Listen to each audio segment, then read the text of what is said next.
Zee 24 तास एक पाऊल पुढे। तर ठाण्यातल्या कोपिनेश्वर मंदिर ट्रस्टतर्फे गुढीपाडवा शोभायात्रा काढण्यात आली। यंदा शोभायात्रेचं 11वं वर्ष आहे। दरवर्षी मोठ्या उत्साहात ही यात्रा काढण्यात येते। सामाजिक संदेश देणारे चित्ररथ हे या शोभायात्रेचं वैशिष्ट्य। यावर्षी असे जवळपास 45 रथ होते। यात पाणी वाचवा, मुली वाचवा, झाडं वाचवा असे अनेक संदेश देणारे रथ होते। या चित्ररथांबरोबर पारंपरिक पद्धतीनं पालखी आणि लेझिमच्या तालावर महिलांनी धरलेल्या ठेक्याला उपस्थितांची वाहवा मिळाली।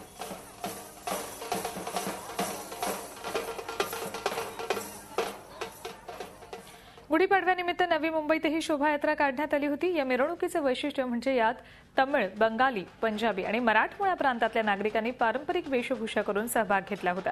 नवी मुंबई प्रेस क्लबतर्फे आयोजित करण्यात आलेल्या या शोभायात्रेत मराठमोळ्या नऊवारी पेहराव केलेल्या महिलांनी ढोल ताशे आणि लेझिमच्या तालावर मिरवणुकीत मोठ्या उत्साहानं सहभाग घेतला। शालेय विद्यार्थ्यांनी दाणपट्टा तलवारींची प्रात्यक्षिकं सादर केली।